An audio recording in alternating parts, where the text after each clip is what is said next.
Salam, indi mən heterogen reaksiyalarda gedən kimyəvi tarazlıq hadisəsindən danışacağam. Ümumiyyətlə, homogen reaksiyalar o idi ki, reaksiyada iştirak edən maddələr qaz halında olurdu. Heterogen reaksiyalar isə ona deyilir ki, burada müxtəlif fazalardan olan maddələr iştirak etsin. Məsələn, bir reaksiyada həm bərk, həm maye, həm qaz iştirak edə bilər. İndi əgər bərk və maye maddələr təmiz kondensasiya olmuşdursa, təmiz kondensləşmişdirsə, burada bu önəmlidir. Belə reaksiyalarda doymuş buxar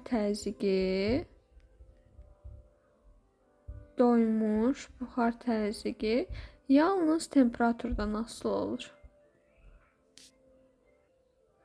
Və heterogen reaksiyalarda homogen reaksiyalar kimi Gibbs üstürü vasitəsilə hesablana bilir. Yəni delta G bərabərdir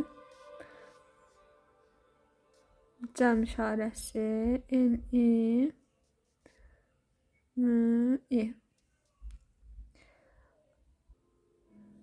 Təmiz kondensləşmiş maddələrin kimyəvi potensialına uyğun olaraq onların doymuş buxarın potensialına, yəni ona uyğun olan doymuş buxarın kimyəvi potensialı ilə əvəz etmək olar.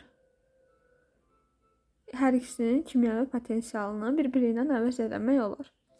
Elə buna görə də heterogen kimyəvi reaksiyalarda kütlələrin təsiri qanununu tətbiq etmək olar.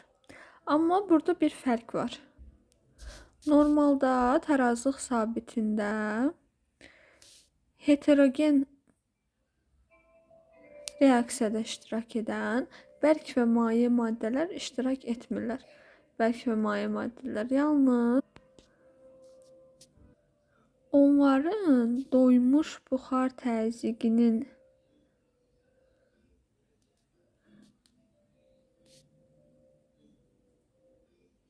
tarazlıq sabitinə aid edildiyini bilirik.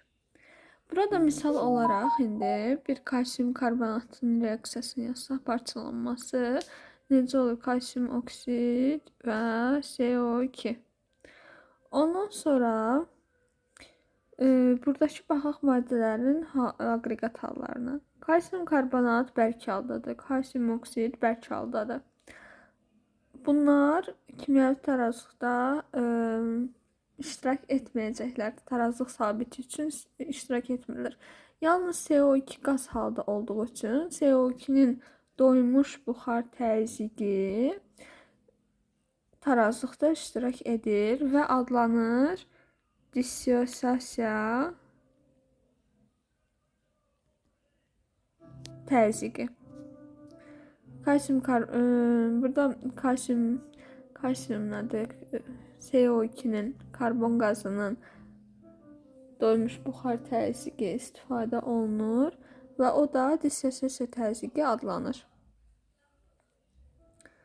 İndi bu reaksiya üçün də yazsaq, Gibbs enerjisini G ilə işarə olunur və burada kalsium karbonat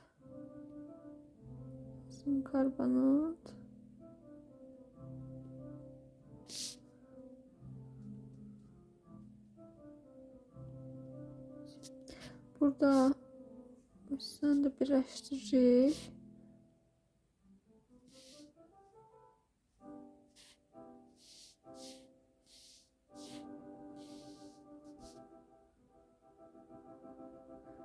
Burada P5, P4, P3, P2 ve P1. Bu da Gibbs enerjisinin grafikidir.